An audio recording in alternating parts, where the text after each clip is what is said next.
Hello competitors, आप सब कैसे हैं? आई होप आप लोग सब ठीक होंगे। तो आज का जो टॉपिक है हमारा पॉलिटी एमसीक्यू में वो है नेशनल ह्यूमन राइट कमीशन और है national disaster management act and आपका जो एक और टॉपिक है वो national disaster relief fund. Okay, तो ये आप आज का मुद्दा है, ये आप ध्यान कीजिएगा। और कल का जो हिस्ट्री का जो था ना हमारा जो क्लास था आपके लिए जो करवाने के लिए वो एक्चुअली कुछ समस्या के कारण अपलोड नहीं हो पाया था। और सॉरी फॉर आज का पूरा जो द हिंदू का क्लास है वो भी नहीं हो पाया कुछ टेक्निकल कारण के कारण, क्योंकि मेरा माइक जो था वो खराब हो चुका था। तो इसलिए मैं आपको अच्छे से नहीं करवा पाया। मैं कल आपको पूरे मतलब कल का भी ये जो आने वाला द हिंदू है उसमें से जो मुद्दे हैं, जैसे मैंने सेबी करवाया था आज, सेबी के बारे में कुछ क्वेश्चंस आए हुए हैं पीवाईक्यू में, तो वो भी मैं आपको दिखाने वाला था। तो प्लीज़ बी पेशेंस, थोड़ी अभी इंफ्रास्ट्रक्चर की हमारे पास कमी है इस कारण, बाकी आपका बहुत अच्छे से चलता रहेगा। और आज आपको लगभग मतलब जो हिस्ट्री का एमसीक्यू है ना वो इस जो सेशन से पहले ही आपको अपलोड कर दिया जाएगा। ओके, लगभग वो 3 बजे तक आपको आपका वो क्लास मिल जाएगी। और ये क्लास आपका लगभग आपको 5 से 6 बजे के बीच में यानी 7 बजे तक ये क्लास पॉलिटी का एमसीक्यू का मिलेगा। ओके, तो जो अगर वो नहीं देख पाए होंगे तो फिर इसके देखने के बाद उसे देख लीजिएगा। ओके, तो चलते हैं, हमारा पहला टॉपिक होगा एनएचआरसी। इसका ब्रीफ हम लोग नॉलेज लेते हैं, फिर इस पे 20 क्वेश्चंस करेंगे इसका। फिर उसके बाद एनडीए में पढ़ेंगे, ब्रीफ में नॉलेज लेंगे। फिर उसके बाद इसका एमसीक्यू करेंगे और फिर एनडीआरएफ के बारे में थोड़ा सा ब्रीफ नॉलेज लेंगे, फिर इसका एमसीक्यू करेंगे। तो हमारा यही पैटर्न है, तो इसी पैटर्न पर हम लोग आगे बढ़ते हैं। और 72वीं बीपीएससी के लिए और 14वीं जेपीएससी की प्रीलिम्स के लिए बहुत ही अति महत्वपूर्ण है। ये भी आप देख लीजिएगा। देखिए 14वीं जेपीएससी में लगभग यहाँ से 15 क्वेश्चन पूछे जाते हैं, 72वीं बीपीएससी से लगभग आपका 10 से आपका 15 क्वेश्चन यहाँ भी पूछे जाते हैं, तो ये भी आप याद रखिएगा। देखिए एईडीओ में डायरेक्ट इसका लगभग आपका 20 क्वेश्चन का ये पोर्शन मतलब कहीं ना कहीं ये अपना अडॉप्ट करेगा, यानी 10 क्वेश्चन यहाँ से आपका होगा ही होगा। तो यानी 10-10 क्वेश्चन, मिनिमम 10 क्वेश्चन आपका होंगे, बीपीएससी टीचर वाले के लिए भी होंगे, तो आप लोग ध्यान दीजिएगा। ओके, तो चलते हैं। आज का जो फर्स्ट मुद्दा है हमारा क्या है, हमारा टॉपिक है एनएचआरसी। इसका फुल फॉर्म होता है नेशनल ह्यूमन राइट कमीशन, यानी हिंदी में बोला जाता है इसको राष्ट्रीय मानवाधिकार आयोग। ओके, इसकी स्थापना कब हुई थी? तो वर्ष 1993 में हुआ था।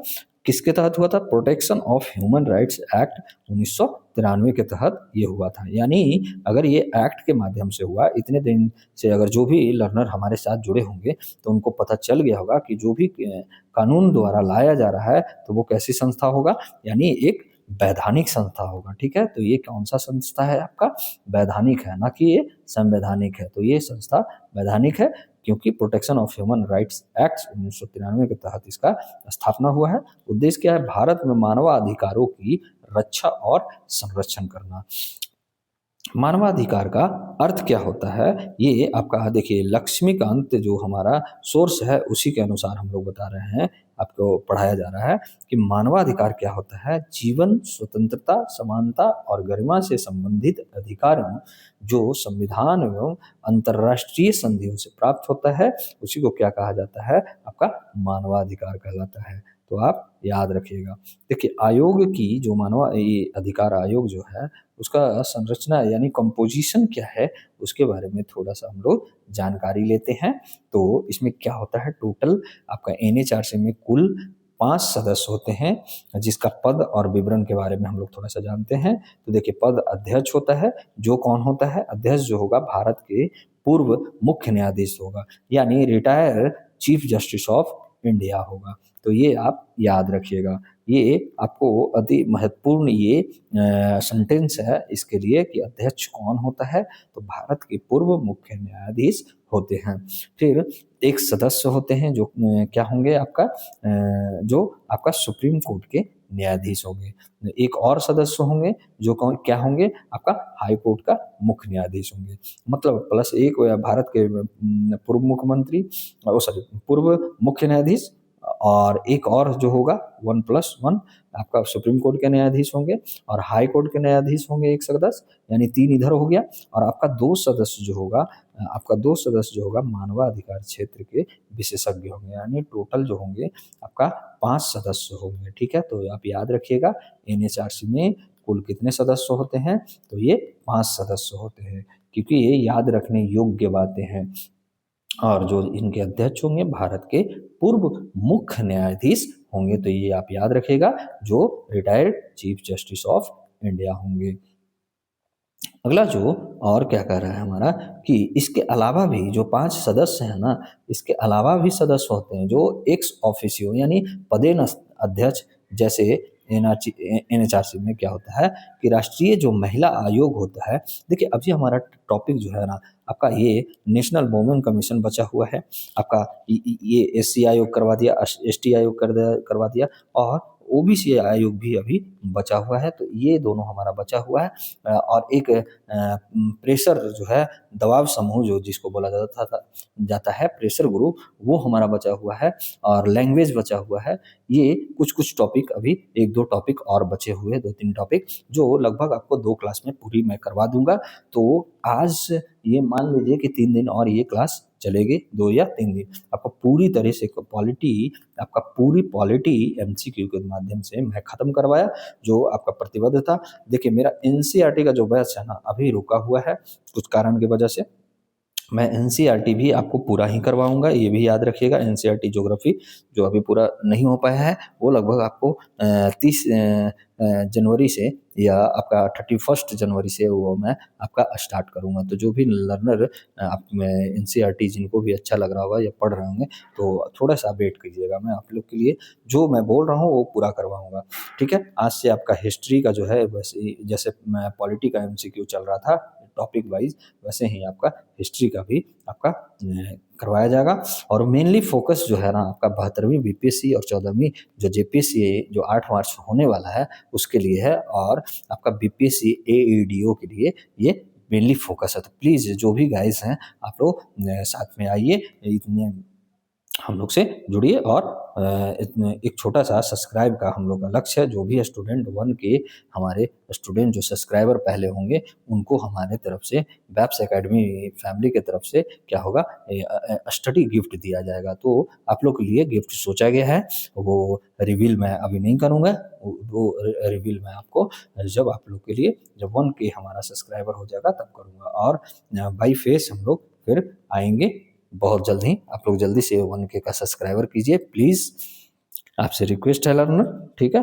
तो आप याद रखिएगा कि जो वुमेन आयोग का अध्यक्ष होंगे और आपका शेड्यूल कास्ट के आयोग के अध्यक्ष होंगे और शेड्यूल ट्राइब आयोग के अध्यक्ष होंगे, और आप अल्पसंख्यक आयोग के जो अध्यक्ष होंगे वो पदेन अध्यक्ष जो होंगे, जो भी एनएचआरसी में क्या होंगे सदस्य होंगे, ओके। इनकी जो 5 सदस्य हैं उनकी नियुक्ति कैसे होता है, तो राष्ट्रपति द्वारा एक समिति की सिफारिश पर होता है। प्रधानमंत्री इस समिति का क्या होते हैं अध्यक्ष होते हैं, तो ये भी याद रखने योग्य बातें हैं। लोकसभा अध्यक्ष भी इसमें शामिल होता है, होम मिनिस्टर यानी गृह मंत्री भी शामिल होते हैं, और लोकसभा में विपक्ष का जो नेता होता है वो भी शामिल होता है। राज्यसभा में भी जो विपक्ष नेता होता है वो भी शामिल होता है इसका नियुक्ति में। और देखिए क्या इसमें है, बहुत सारे मतलब प्रावधान है कि राज्यसभा उपसभापति भी इसमें क्या होते हैं, इस कमेटी में क्या होते हैं सदस्य होते हैं इस कमेटी का। इनका कार्यकाल क्या होता है, तो ये भी हम लोग थोड़ा सा देख लेते हैं कि कार्यकाल इसका देखिए 3 वर्ष या 70 वर्ष आयु तक। अभी तक का मुझे लगता है कि 70 वर्ष आयु का ना अभी हम लोग पूरे इतने टॉपिक पढ़ लिए पॉलिटी का, जो 70 वर्ष ये आयु जो है अभी हम लोग पहली बार देख रहे हैं, ठीक है। तो याद रखिएगा एनएचआरसी का जो 70 वर्ष आयु तक भी आपका सर्व कर सकता है, और पुनर्नियुक्ति संभव नहीं है। ऐसे भी ऑब्वियसली है जो 70 वर्ष इतना जब हो जाएगा पुनर्नियुक्ति संभव ही नहीं है इसका। एनएचआरसी का कार्य देखते हैं तो ये क्या करता है, फर्स्ट कार्य जो है मानवाधिकार उल्लंघन की जांच करना, दूसरा जो है क्या जेलों एवं पुलिस हिरासत का निरीक्षण करना, थर्ड जो है पीड़ितों को मुआवजा दिलाने की सिफारिश करना, मानवाधिकार जागरूकता फैलाने का प्रयास करना, ठीक है, फोर्थ हो गया, और सरकार को सुझाव देना। ये 5 काम इसका है किसका, एनएचआरसी का। और मैं ये आपका द हिंदू भी जो भी पढ़ रहे होंगे लर्नर, उनको ये पहले ही मैं कुछ कुछ एनएचआरसी के बारे में पढ़ा चुका हूँ, ठीक है। एनएचआरसी को क्या है शक्तियाँ, ये सिविल कोर्ट की तरह शक्तियाँ है, ठीक है। तो सिविल कोर्ट की क्या शक्तियाँ होता है कि गवाह कोई बुला सकता है यानी समन कर सकता है, ठीक है। आपका दस्तावेज मांग सकता है, डॉक्यूमेंट्स की मांग कर सकता है, इन्वेस्टिगेशन कर सकता है, ठीक है, जांच करा सकता है। तो ये इसकी शक्तियाँ हैं। इसमें थोड़ी क्या है लिमिटेशन है, यानी इनकी सीमाएं हैं क्या, सशस्त्र बलों से जुड़े मामलों में ये सीमित शक्ति रखते हैं। आयोग केवल सिफारिश कर सकता है, क्या है, सिफारिश कर सकता है लेकिन आदेश नहीं, ओके। तो आदेश ये नहीं कर सकता है, और 1 वर्ष से पुराने मामलों पर कार्रवाई ये नहीं करता है। तो ठीक है, अभी न्यूज़ में आया था, हुआ था मुद्दा, तो वो मुद्दे पे ये बात किया था, ठीक है। तो आप लोग द हिंदू को भी पढ़िए, आप लोग को ज़्यादा नॉलेज होगा यार, ठीक है। तो अब हमारा क्या है, स्टार्ट है यहाँ से पहला प्रश्न आपका एनएचआरसी का। तो एनएचआरसी का पहला प्रश्न हम लोग देखते हैं, क्या कहता है कि राष्ट्रीय मानवाधिकार आयोग की स्थापना किसके अंतर्गत हुई थी। तो ये मानवाधिकार संरक्षण अधिनियम 1993 के तहत, ठीक है, यानी protection of human rights act आपका कब हुआ था, 1993 के तहत। ये क्या है, एक वैधानिक है, ठीक है, वैधानिक है क्योंकि ये आपका एक्ट के माध्यम से ये बना है, इसलिए ये वैधानिक निकाय है, ना कि ये मतलब वैधानिक मतलब होता है, इंग्लिश में इसको बोला जाता है आपका स्टैट्यूटरी बॉडी, ठीक है। तो ये वैधानिक निकाय है, न कि संवैधानिक है। तो ऑप्शन नंबर हमारा क्या हो जाएगा, बी हो जाएगा, ओके।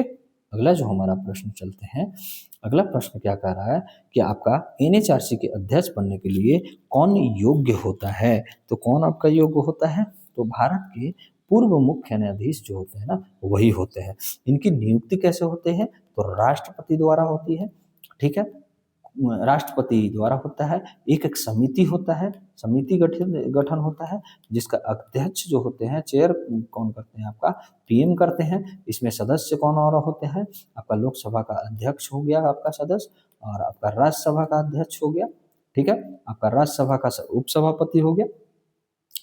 तो ये सब शामिल रहते हैं, ओके। तो ये आप याद रखिएगा कि भारत के पूर्व मुख्य न्यायाधीश ही अध्यक्ष बनने के लिए योग्य होते हैं। अगला जो हमारा प्रश्न है, क्या कह रहा है, जो former chief justice of India होता है ना, वही आपका मतलब इसका अध्यक्ष हो सकता है। अगला प्रश्न कह रहा है कि थर्ड वाला है कि एनएचआरसी के सदस्यों की नियुक्ति कौन करता है। तो ये राष्ट्रपति करता है, आप याद रखिएगा, राष्ट्रपति करता है। एक हाई लेवल कमेटी मतलब गठन होता है, जो मैं अभी आपको बताया, हाई लेवल कमेटी गठन होता है, ठीक है। इसका जो चेयर होता है, चेयरपर्सन जो होते हैं आपका पीएम होता है, मैं अभी खुद बताया हूँ। लोकसभा का अध्यक्ष होता है, विपक्ष का नेता होता है, आपका राज्यसभा का विपक्ष का नेता होता है, ठीक है, और लोकसभा राज्यसभा का उपसभापति भी इसमें शामिल होता है, इसमें हाई लेवल कमेटी में, ओके। और यही रिकमेंडेशन करते हैं, तो फिर क्या करते हैं, राष्ट्रपति क्या करता है, नियुक्ति करता है सदस्यों को। तो ये भी आप याद रखिएगा। अगला जो हमारा फोर्थ नंबर जो क्वेश्चन कह रहा है क्या, कि आपका एनएचआरसी का कार्यकाल कितना होता है। तो ये हमारा होता है ऑप्शन नंबर सी हो जाएगा, 3 वर्ष या 70 वर्ष की आयु तक, ठीक है। जो इसमें से पहले हो जाएगा, या तो 70 वर्ष उनकी आयु हो जाए, या 3 वर्ष तक वो सर्व कर दें, जो पहले होगा उनके अनुसार इनका क्या है, कार्यकाल खत्म हो जाएगा, ठीक है। अगला जो हमारा प्रश्न कह रहा है, अगला जो प्रश्न हमारा फिफ्थ नंबर प्रश्न क्या कर रहा है कि निम्न में कौन एनएचआरसी की शक्ति नहीं है। तो देखिए, हम लोग शक्ति के बारे में हम लोग पढ़ चुके हैं कि देखिए, गवाह को बुलाया जा सकता है, ठीक है, तो ये हमारा शक्ति है। और दस्तावेज भी मांगा जा सकता है, ये भी हमारा शक्ति है, ठीक है। और सरकार को आदेश देना, देखिए सरकार को आदेश नहीं देता, ये सिर्फ सलाह देता है, ठीक है, सलाह ये दे सकता है, ठीक है। ये सिफारिश करेगा, सरकार जो है ना उसको माने या ना माने वो उस पर डिपेंड करता है, यानी बाध्यकारी इसकी सलाह या सिफारिशें नहीं है। तो ये भी आप याद रखिएगा। जांच कराना ये भी है, ठीक है, यानी समन कराना, दस्तावेज मांगना और जांच कराना इसका शक्ति है, यानी ऑप्शन नंबर हमारा सी हो जाएगा। ये इसमें आंसर की एनएचआरसी की कौन शक्ति नहीं है, ओके।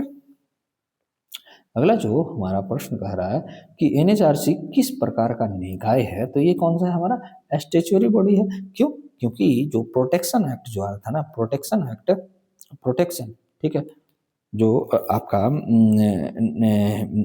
प्रोटेक्शन, जो ह्यूमन प्रोटेक्शन एक्ट है आपका, कब आया था ये आपका 1993 के तहत इसका क्या होता है, एनएचआरसी का आपका गठन हुआ था। इसीलिए क्या है, ये एक स्टेचुअरी बॉडी है, ठीक है, स्टेचुअरी बॉडी है। ओके, तो ऑप्शन नंबर हमारा क्या हो जाएगा, बी हो जाएगा। ओके, अगला जो हमारा प्रश्न कह रहा है, क्या कह रहा है कि एनएचआरसी सशस्त्र बलों से जुड़े मामलों में क्या कर सकता है। तो ये क्या कर सकता है बताइए। एनएचआरसी में सशस्त्र बलों से क्या है कि इसमें जो है ना, ये आपका केवल रिपोर्ट मांग सकता है। देखिए, सीधी जांच ये सशस्त्र बलों में कर नहीं सकता है, कोई अधिकार नहीं है, ऐसा नहीं है कि कोई अधिकार नहीं है, अधिकार है, रिपोर्ट मांग सकता है, लेकिन कोर्ट मार्शल कर सकता है ऐसा भी नहीं है, ठीक है। एनएचआरसी केवल सरकार रिपोर्ट, मतलब सरकार से क्या आता है ना कि इस पर रिपोर्ट ये सरकार से मांग सकता है, सीधा जांच नहीं कर सकता, इसलिए ऑप्शन हमारा हो जाएगा ऑप्शन नंबर बी हो जाएगा। ओके, अगला जो हमारा प्रश्न कह रहा है, क्या कह रहा है कि एनएचआरसी कितने वर्ष पुराने मामलों की जांच नहीं करता। देखिए, अगर एनएचआरसी का कितने वर्ष पुराने मामलों का जांच नहीं कर सकता, तो 1 वर्ष जो है ना अधिक अगर हो जाता है तो जांच नहीं कर सकता है। तो यहाँ पे ये दिया हुआ है कि 1 वर्ष के बाद वो जो पुराने मामला है उसको जांच नहीं कर सकता है, यानी ऑप्शन नंबर हमारा हो जाएगा, ये क्या हो जाएगा आपका, बी हो जाएगा, ठीक है। अगला जो हमारा प्रश्न कह रहा है, क्या कह रहा है कि निम्नलिखित में कौन एनएचआरसी का एक्स ऑफिशियो सदस्य है। तो एक्स ऑफिशियो सदस्य जो होता है ना, आपको पता होना चाहिए कि देखिए, राष्ट्रीय महिला आयोग का अध्यक्ष होता है, ठीक है, आपका एससी आयोग के अध्यक्ष होता है, प्लस में एससी आयोग के अध्यक्ष होते हैं, आपका एसटी आयोग के अध्यक्ष होते हैं, ओबीसी का आयोग का अध्यक्ष होगा। तो ये सब क्या होता है ना, पदेन मतलब क्या होता है, ये एक्स ऑफिशियल सदस्य होते हैं, तो पदेन सदस्य होते हैं, तो ये भी आप याद रखिएगा। आपका भारत का अटॉर्नी जनरल नहीं होगा, भारत का मुख्य चुनाव आयुक्त भी नहीं होगा, सीबीआई का भी निदेशक नहीं होगा। देखिए, आपका मैं इलेक्शन कमीशन भी करवा चुका हूँ, सीबीआई भी करवा चुका हूँ, अटॉर्नी जनरल भी करवा चुका हूँ। तो आप लोग बताइएगा कि अटॉर्नी जनरल और आपका चुनाव आयोग कौन सा आर्टिकल में इसका प्रावधान है, ठीक है, कमेंट बॉक्स में जरूर आप कमेंट करके बताइएगा। ओके, मैं आपका कमेंट जरूर देखूंगा और आपको फीडबैक भी दूंगा। ओके, अगला जो हमारा प्रश्न है, क्या कर रहा है कि 10वां नंबर जो प्रश्न है, क्या कर रहा है कि आपका एनएचआरसी किस प्रकार की शक्तियां रखता है। तो किस प्रकार की शक्तियां रखता है ये बताइए। क्या है ना कि ये किस प्रकार की शक्तियां रहेगा, ये सिविल कोर्ट जैसी है, न्यायालय जैसी सिविल कोर्ट रखेगा, यानी 10 नंबर का बी आंसर हो जाएगा। क्यों, क्योंकि ये समन कर सकता है, ठीक है, ये आपका गवाहों का आपका जांच कर सकता है, ठीक है, यानी जांच कर सकता है। ओके, तो ये और दस्तावेज भी मांग सकता है और शपथ बयान भी ले सकता है, तो ये आपका ऑप्शन नंबर बी हो जाएगा। अगला जो हमारा प्रश्न है कि निम्नलिखित में कौन सा एनएचआरसी का कार्य नहीं है। तो कौन सा कार्य नहीं है, तो ये आप याद रखिएगा, कौन सा हमारा, दोषियों को सजा देने का कार्य इसका नहीं है, तो ऑप्शन नंबर सी हो जाएगा। जेलों का निरीक्षण कर सकता है, मानवाधिकार उल्लंघन का भी जांच कर सकता है, मानवाधिकार जागरूकता भी ये क्या कर सकता है, फैला सकता है। तो ये आप ध्यान दीजिएगा। ओके, अगला जो हमारा प्रश्न क्या कर रहा है, 1 मिनट, आपका प्रश्न क्या कर रहा है, अगला जो क्या कर रहा है कि 12 नंबर जो प्रश्न हमारा कर रहा है कि एनएचआरसी के सदस्य को उसके कार्यकाल के दौरान कैसे हटाया जा सकता है। तो कैसे हटाया जा सकता है, ये हमारा कौन सा है आपका 12 नंबर क्वेश्चन है। तो ये क्या करना है, एनएचआरसी को जो राष्ट्रपति द्वारा सुप्रीम कोर्ट की जांच के बाद ही हटाया जा सकता है, यानी ऑप्शन नंबर हमारा बी होगा। इनके सदस्यों को उसके कार्यकाल के दौरान अगर हटाना है ना, तो क्या होगा, अध्यक्ष अध्यक्ष या सदस्य उनके जो होगा, हटाने की प्रक्रिया क्या होगा, सुप्रीम कोर्ट की जांच होगा, सुप्रीम कोर्ट जांच करेगा, उसके बाद राष्ट्रपति के पास ये जांच भेजेगा कि हाँ ये सही है या गलत है कुछ मुद्दे पे, तब ये राष्ट्रपति क्या करेंगे, हटा सकते हैं। ओके, तो ये आप याद रखिएगा, मतलब हटाना इनका प्रक्रिया थोड़ा कठिन है, इसलिए इनको स्वतंत्रता प्रदान होता है, यानी कि स्वतंत्रता इसको सुनिश्चित किया जाता है। अगला जो प्रश्न है हमारा कि एनएचआरसी अपनी रिपोर्ट किसे प्रस्तुत करता है, तो ये राष्ट्रपति को करेगा। और राष्ट्रपति क्या करता है ना, मतलब वार्षिक रिपोर्ट देता है, हर साल एनुअल रिपोर्ट ये किसको देगा, आपका राष्ट्रपति को देगा। और राष्ट्रपति क्या करेगा, लोकसभा और राज्यसभा में ये क्या है, ये पटल पे रखेंगे, ठीक है। संसद में राष्ट्रपति के द्वारा ही रखा जाता है, तो ये आप याद रखिएगा। अगला और आज क्या ये एनएचआरसी का आज लास्ट क्वेश्चन है, ये क्या है आपका लास्ट नहीं है, सेकंड लास्ट है। राज्य मानवाधिकार आयोग। देखिए मैं राज्य मानवाधिकार आयोग नहीं आपका टॉपिक करवाऊंगा, क्योंकि ये मैं क्वेश्चंस बस ले आया हूँ, क्योंकि सेम टू सेम है सारा चीज़, तो इसलिए मैं आपको नहीं करवाऊंगा, ओके, तो वो नहीं करवाऊंगा, ओके। अगला जो प्रश्न है ये ऑप्शन नंबर सी हो जाएगा इसका, कि राज्य मानवाधिकार आयोग की स्थापना भी मानवाधिकार संरक्षण अधिनियम आपका ह्यूमन प्रोटेक्शन एक्ट 1993 के तहत हुआ था, तो ये भी आप याद रखिएगा। अगला एंड लास्ट आज का क्वेश्चन है इसका एनएचआरसी का, वो भी हम लोग देखते हैं क्या है, कि एनएचआरसी के संदर्भ में निम्न कथनों पर विचार कीजिए। पहला जो हमारा कथन क्या कह रहा है आपका, कि यह एक संवैधानिक निकाय है। क्या यह संवैधानिक निकाय है? नहीं, ये हमारा कैसा निकाय है आपका, वैधानिक निकाय है, ठीक है। यानी क्या है, स्टेचुअरी बॉडी है, ठीक है, स्टेचुअरी बॉडी है। क्यों? क्योंकि ये आपका ह्यूमन प्रोटेक्शन एक्ट आपका कौन सा 1993 के तहत ये क्या हुआ है, गठन हुआ, इसलिए ये वैधानिक है। और दूसरा क्या कह रहा है कथन, यह मानवाधिकार उल्लंघनों की जांच करता है, तो ये सही है। यह सरकार को बाध्यकारी आदेश देता है, तो ये भी सही नहीं है, ठीक है। तो क्या है, इसका जो आदेश होता है ना, वो सलाहकारी होता है, ठीक है, केवल ये सिफारिश कर सकता है, बाध्यकारी नहीं है, ठीक है। तो ऑप्शन नंबर हमारा हो जाएगा बी, यानी केवल 2 सही है, ठीक है। तो अगला हमारा जो आज का टॉपिक है वो क्या है, एनडीएमए, ठीक है, राष्ट्रीय आपदा प्रबंधन प्राधिकरण, ठीक है, यानी national disaster management authority, okay. तो ये आप याद रखिएगा इसका फुल फॉर्म। इसका क्या है आपका, देखते हैं, थोड़ा सा इसका बड़ा करते हैं इसको, और ब्रीफ में हम लोग इसका नॉलेज लेते हैं, ठीक है। क्या है ये आपका, देखिए स्थापना इसका कब हुआ था, 2005 में, किसके तहत आपका, डिजास्टर मैनेजमेंट एक्ट 2005 के अंतर्गत। तो यानी एक ये भी क्या है, स्टेचुअरी बॉडी है, ये भी आप याद रखिएगा, ओके। एनडीएमए मतलब national disaster management authority, okay. यह भारत का शीर्ष अपेक्ष संस्था है, ये भी आप याद रखिएगा, आपदा प्रबंधन के लिए अपेक्ष संस्था है, यानी शीर्ष संस्था है, ठीक है। और क्या है, दूसरा में क्या है कि इसका अध्यक्ष जो होता है ना, भारत के प्रधानमंत्री जो एनडीएमए का क्या होते हैं, एक्स ऑफिसियो चेयरमैन, यानी पदेन अध्यक्ष होते हैं भारत के प्रधानमंत्री, ये आप याद रखिएगा। अध्यक्ष कौन होगा, भारत का प्रधानमंत्री। अंग सदस्य अधिकतम 9 सदस्य हो सकते हैं, जिनमें एक उपाध्यक्ष भी होता है, ठीक है। तो आप याद रखिएगा अधिकतम कितने सदस्य होते हैं, 9 सदस्य, मिनिमम का यहाँ पे ऑप्शन नहीं दिया है, तो ये भी आप याद रखिएगा। इसका उद्देश्य क्या होता है वो भी हम लोग देखते हैं, कि देश में आपदाओं की रोकथाम करना, तैयारी करना, आपका प्रतिक्रिया यानी रिस्पॉन्स करना, रिहैबिलिटेशन यानी पुनर्वास करना, और जोखिम न्यूनीकरण करना या रिस्क रिडक्शन करने का इसका कार्य होता है, ठीक है, यानी उद्देश्य होता है, इसका उद्देश्य है। अब फंक्शन इसका जो है कार्य है, कि एनडीएमए का कार्य क्या है, राष्ट्रीय आपदा नीति बनाता है, ये मंत्रालय और राज्यों के लिए दिशा निर्देश देता है, ठीक है। और क्या होता है कि आपदा प्रबंधन योजनाओं को ये क्या करता है, मंजूरी देता है, रोकथाम एवं तैयारी पर फोकस करता है। और एनडीएमए के अधीन जो संस्थाएं हैं वो क्या क्या है, ये भी हम लोग देखते हैं। देखिए संस्था और कार्य क्या है इसका, जैसे देखिए क्या है कि संस्था है आपका, ये आपका एनडीआरएफ, जो आपका अगला जो टॉपिक है वही है, ठीक है, ये आपदा बचाव में कार्य करता है। फिर है एक एनईईएस, जो ये क्या करता है, नीतियों को लागू करता है। फिर एसडीएमए, ठीक है, ये राज्य स्तरीय क्या करता है, आपदा का प्रबंधन करता है। और डीडीएमए यानी डिस्ट्रिक्ट डिजास्टर मैनेजमेंट एक्ट, यानी जिला स्तर पर ये काम करता है। तो इसलिए मैं आपको एसडीएमए और डीडीएमए जो ये नहीं मैं पढ़ाऊंगा, ओके। आप लोग खुद समझदार हैं कि ये आपका पूरी तरह से कंप्लीट हो जाएगा, और बहुत जल्दी ही आपका मतलब ये पॉलिटी आपका कंप्लीट हो गया भाई। जो भी आप कंटिन्यू पढ़ रहे होंगे ना, उनको पता चला होगा लगभग आपका, मैं आपका लगभग 1000 क्वेश्चन से भी मैं ज़्यादा करवा चुका हूँ, ठीक है, एमसीक्यू के माध्यम से आप जान सको जो एक्सपेक्टेड है, ठीक है।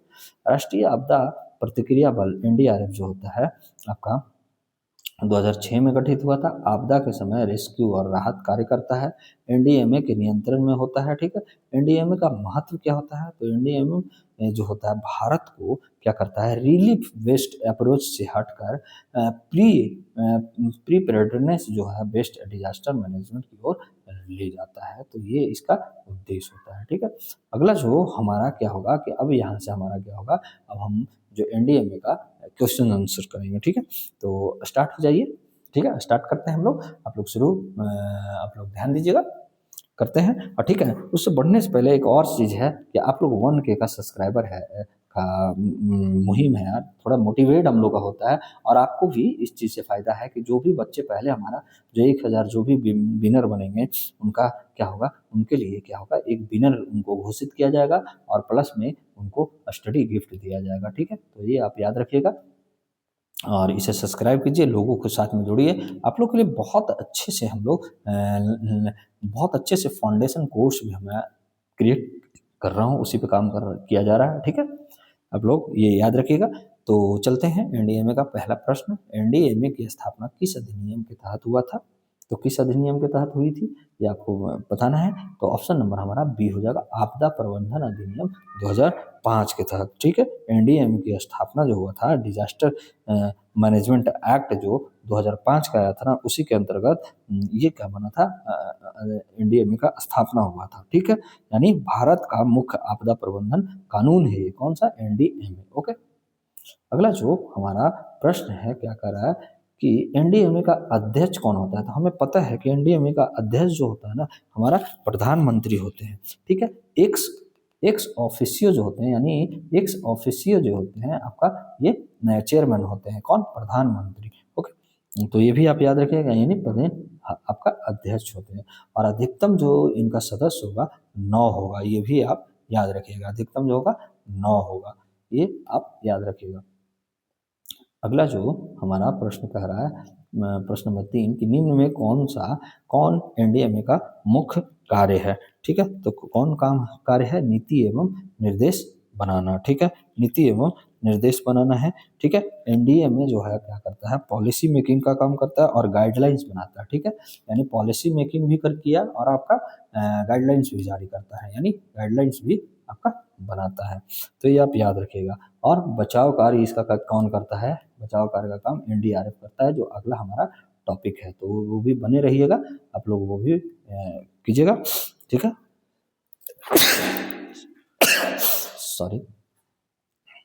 एनडीआरएफ किसके नियंत्रण में कार्य करता है? तो ये भी आप लोग देखिए, एनडीआरएफ एनडीएमए के नियंत्रण में कार्य करता है।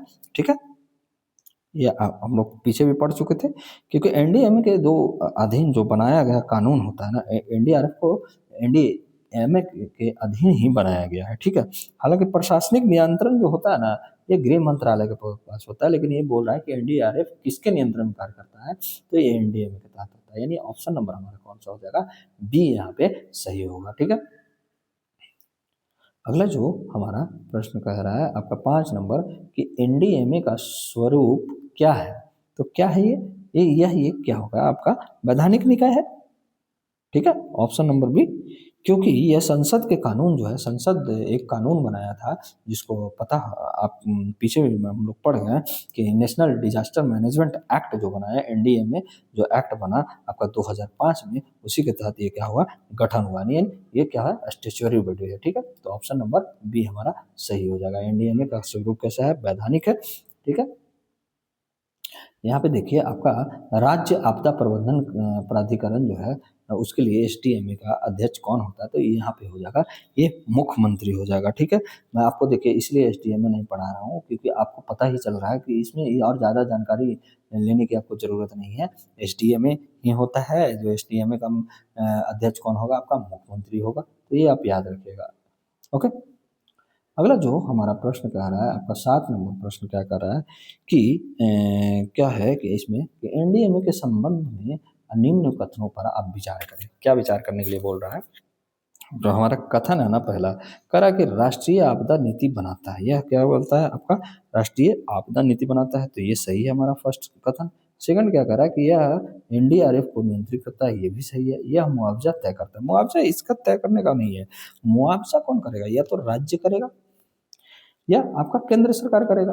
केंद्र सरकार या राज्य सरकार मुआवजा तय करते हैं, ना कि आप एनडीएमए करेगा। तो इसलिए हमारा थर्ड गलत है, तो यानी ऑप्शन नंबर ए हो जाएगा। एक और दो हमारा क्या हो जाएगा, यहाँ पे सही हो जाएगा। ठीक है, अगला जो हमारा प्रश्न पे चलते हैं। अगला प्रश्न क्या कह रहा है, अगला प्रश्न जो कह रहा है कि एनडीएमए भारत को किस दृष्टिकोण की ओर ले जाता है, तो ये हमारा किस दृष्टिकोण का, जोखिम न्यूनीकरण एवं व तैयारी करना, ठीक है, और तैयारी करने का ये कर ले जाता है। यानी एनडीएमए ने भारत को रिलीफ सेंट्रिक जो है ना, रिलीफ, ओके, रिलीफ जो सेंट्रिक है, सेंट्रिक से क्या कर रहा है आपका, से कहाँ ले जा रहा है आपका, क्या है, रिस्क रिडक्शन की ओर, ठीक है, रिस्क रिडक्शन एंड प्रिपेयर्डनेस की ओर मॉडल की तरफ ले जा रहा है। तो आप याद रखिएगा, जोखिम न्यूनीकरण एवं तैयारी, ठीक है, तो ये आप याद रखिएगा, ऑप्शन नंबर सी हो जाएगा इसका आंसर।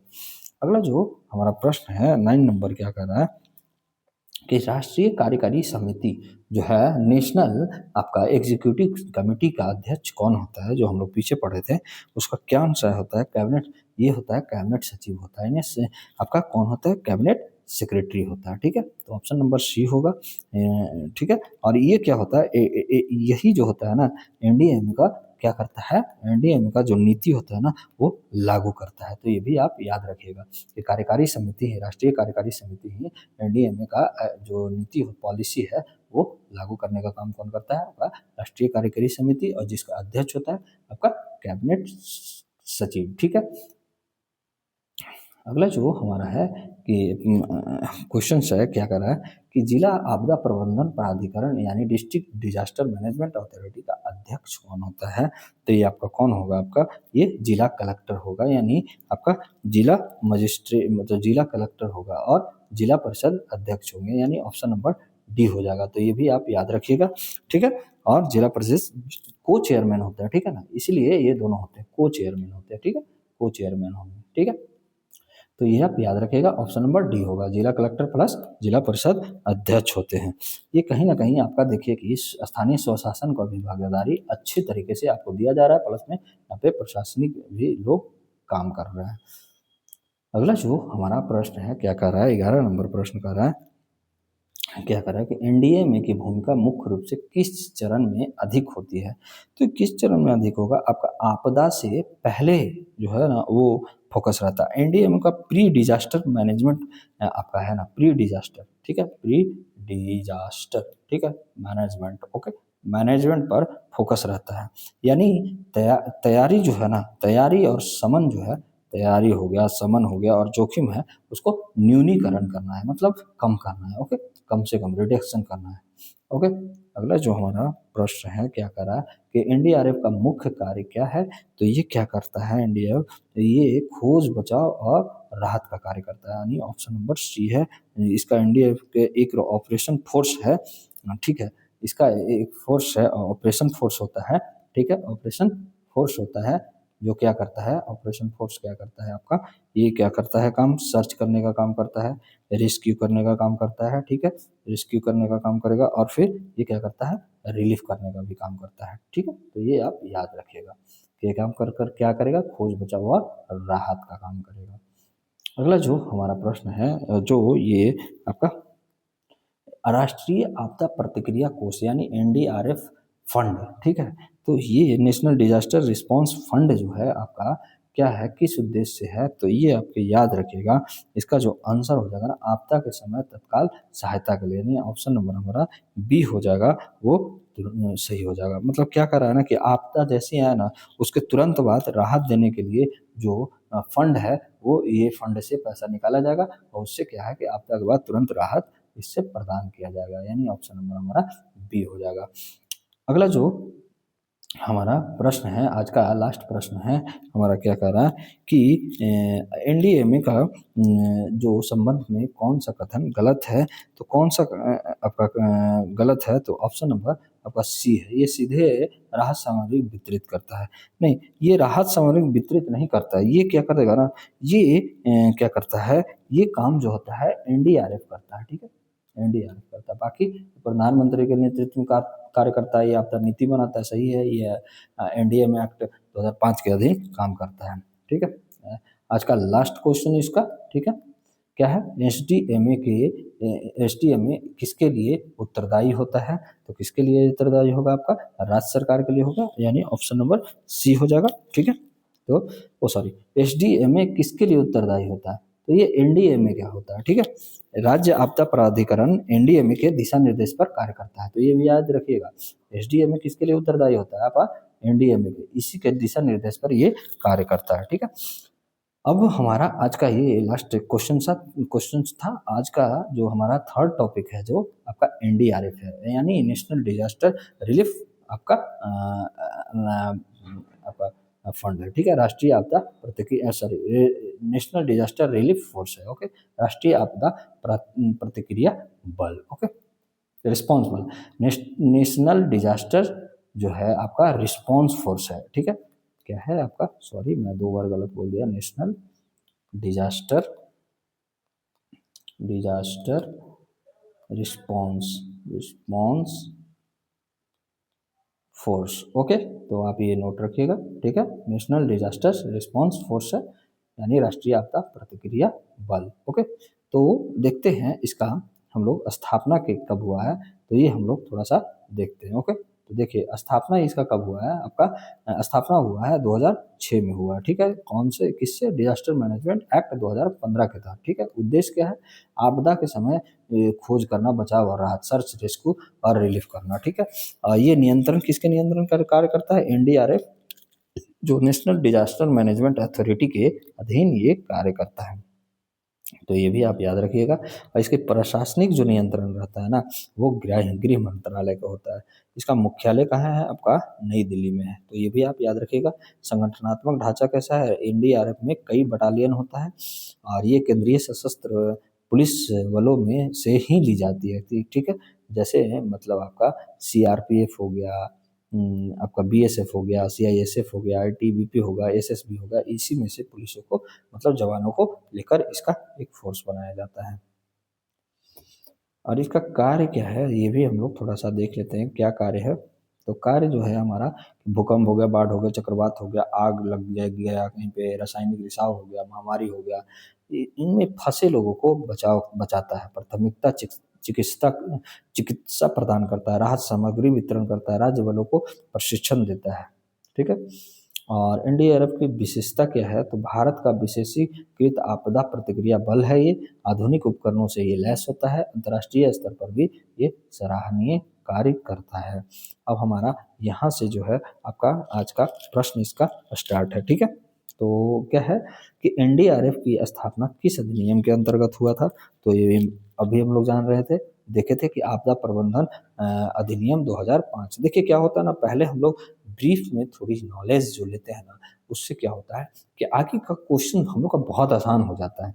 यही क्या होता है कि मैं डायरेक्ट आपका क्वेश्चन लाता और मैं आपसे पूछता, तो आपको लगता कि सर बहुत मतलब क्या, मतलब इसी में लोग है ना कि अट्रैक्ट मुझे अट्रैक्ट नहीं करना है, मुझे क्या करना है, आपको आपका जो है ना, आपका और बढ़ावा देना है, ताकि आपको लगे कि नहीं मैं ये जानता हूँ, और ये आपका रिवीजन टाइप में हो जाए, ठीक है। मैं यहीं पे आपका सारा कंठस्थ याद करवा दूँ, मेरा ये रहता है। नहीं यार कि मैं क्वेश्चंस लाया, मैं आपको 10 स्लाइड का ले आया और मैं पहले ब्रीफ में नॉलेज ही नहीं दिया, उसके बारे में पूरा ब्रीफ नॉलेज देते रहूँ, ऐसा नहीं है। बाकी मैं फुल एनालिसिस करता हूँ, जो भी मुझे करने का ज़रूरत है वो मैं कर देता हूँ, ठीक है। तो ये आप याद रखिएगा। और ये क्या है ना कि 2006 से जो है एनडीआरएफ ये कार्यशील किया था, ठीक है। कार्य कब से स्टार्ट किया था आपका, 2006 से, तो ये भी आप याद रखिएगा। गठन एनडीएमए एक्ट 2005 से हुआ था, लेकिन 2006 से ये कार्य करना स्टार्ट किया था। एनडीआरएफ किसके अधीन कार्य करता है, तो ये भी आप याद रखिएगा, किसके अधीन कार्य करेगा, ये एनडीएमए के अधीन कार्य करता है, ठीक है। लेकिन इसका जो प्रशासनिक जो होगा आपका, प्रशासनिक जो नियंत्रण होता है ना, प्रशासनिक जो आपका एडमिनिस्ट्रेशन जो कंट्रोल होता है, एडमिनिस्ट्रेशन जो कंट्रोल होगा आपका किसके पास रहेगा, गृह मंत्रालय के पास। लेकिन यहाँ पे आंसर हमारा हो जाएगा आपका ऑप्शन नंबर सी हो जाएगा, ओके। अगला हमारा प्रश्न क्या कह रहा है आपका कि एनडीआरएफ के कर्मी किस बल से आते हैं, तो किस बल से आते हैं, देखिए केंद्रीय सशस्त्र पुलिस बलों से आते हैं, यानी सेंट्रल आर्म पुलिस फोर्सों से आते हैं। जैसे सीआईएसएफ हो गया, आपका सीआरपीएफ हो गया, ठीक है, बीएसएफ हो गया, आईटीबीपी हो गया, अभी हम लोग पीछे पढ़े ही थे, और सीआईएसएफ हो गया, ठीक है। तो ये एसएसबी हो गया, इन सब से ये बनता है, ओके। अगला जो हमारा प्रश्न क्या कह रहा है कि आपका फोर्थ नंबर कि एनडीआरएफ का मुख्य कार्य क्या है, तो ये क्या कार्य करता है, ये आपका खोज बचाव और राहत का कार्य करता है।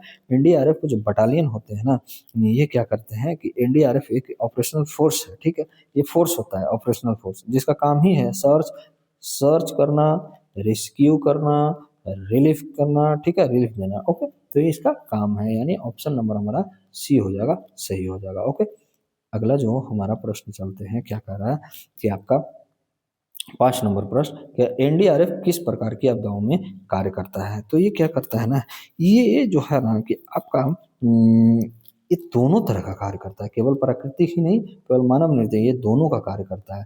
तो यानी इसलिए हमारा ऑप्शन नंबर सी हो जाएगा, ठीक है। क्योंकि जैसे देखिए क्या होता है कि दोनों प्रकार के, जैसे आपका भूकंप आ गया, तो भूकंप कैसा है और बाढ़ क्या है, ये आपका प्राकृतिक है, ठीक है, ये प्राकृतिक हो गया। और मानव निर्मित जो हो गया आपका, जैसे रासायनिक रिसाव हो गया, ठीक है, रासायनिक रिसाव हो गया, ठीक है, कहीं आग लगा दिया गया, तो इस कारण वे मतलब है जो यहाँ पे काम करता है, तो मानव निर्मित ये आपका आपदा है। ओके, तो इसलिए ऑप्शन नंबर सी हो जाएगा, दोनों तरह का ये कार्य करता है। अगला हमारा जो प्रश्न है, क्या कह रहा है आपका 6 नंबर जो प्रश्न कह रहा है कि एनडीआरएफ के संबंध में निम्न कथनों पर विचार करें। पहला जो है कि यह एनडीएमए के नियंत्रण में है, ठीक है, तो ये सही है। दूसरा क्या है कि यह नीति निर्धारण करता है, क्या ये नीति निर्धारण करता नहीं, एनडीएमए करता है नीति निर्धारण, इसलिए हमारा ऑप्शन नंबर 2 जो है कथन 2 गलत है। यह एक विशेष कृति आपदा बल है, तो ये सही है, ठीक है। तो 1 और 3 कहाँ है, ऑप्शन नंबर ए में है, तो इसलिए हमारा आंसर कौन सा हो जाएगा, ए हो जाएगा, 1 और 3। अगला जो हमारा प्रश्न कह रहा है कि एनडीएएफ का मुख्यालय कहाँ है, तो ये हम लोग को बताना है कहाँ है मुख्यालय भैया, तो इसका नई दिल्ली में है, ऑप्शन नंबर सी हो जाएगा, यानी नई दिल्ली में है, ठीक है। और आज का जो हमारा लास्ट क्वेश्चन है इसका कि एनडीआरएफ की सबसे बड़ी विशेषता क्या है, तो ये क्या है आपका, ये है, ये विशेष आपदा प्रतिक्रिया बल है, यानी एनडीआरएफ भारत का क्या है आपका एक स्पेशलाइज्ड, ठीक है, स्पेशलाइज्ड जो है डिजास्टर रिस्पांस फोर्स है, ठीक है, तो ये भी आप याद रखिएगा। तो आपको कैसा लगा आज का क्लास, ये आप जरूर बताइएगा, ठीक है, हमारे कमेंट बॉक्स में आप लोग कमेंट करके बताइए कि आपको कैसा लगा और क्या मांग है। जैसे देखिए आपका पॉलिटी लगभग कल या परसों परसों तक आपका कंप्लीट हो जाएगा, 2 या 3 क्लास ही लगेगा, इससे ज़्यादा नहीं लगेगा। आप लोग पूरा पॉलिटी मैं करवा चुका हूँ, आपका पॉलिटी का प्ले लिस्ट है, जो प्ले लिस्ट में नहीं मिलेगा आप हमारे वीडियो में जाकर देखिएगा और वहाँ पे सारे क्लास आपको मिल जाएंगे, ऐसे प्ले लिस्ट में ही मैं सारा करवा दिया हूँ। ओके, और हमारा एक छोटा सा 1K का सब्सक्राइबर का मुहिम है, तो प्लीज़ आप लोग पूरी वीडियो भी देखा कीजिए। मुझे नहीं लगता है कि आप लोग पूरी वीडियो देखते हैं, बस कुछ कुछ क्वेश्चंस देखते हैं और फिर चले जाते हैं। पूरी वीडियो तो एक बार देखिए कि आपको कितना मज़ा आएगा और क्या मतलब आपके एग्जामों के प्रति क्या है या सही है नहीं है वो भी आपको पता चल जाएगा, ठीक है। तो आप लोग ऐसा कीजिएगा कि जो इस क्लास है जो हमेशा आप शेयर करते रहिएगा और हमारे टेलीग्राम पे जुड़िए, ताकि टेलीग्राम पे जुड़ने के बाद आप लोग का जो हमारे पास जानकारी रहेंगे, तभी तो मैं आपको स्टडी गिफ्ट जो है जब हमारा 1K सब्सक्राइबर होगा तब आपको दिया जाएगा, ठीक है। तो ये भी आप याद रखिएगा। आज के लिए बस इतना ही, और आप लोग हिस्ट्री का जो है ना आज से वो स्टार्ट हो चुका है, तो आप लोग उसे भी जाके देख लीजिएगा। ओके, आज के लिए बस इतना ही, धन्यवाद, जय हिंद, जय भारत।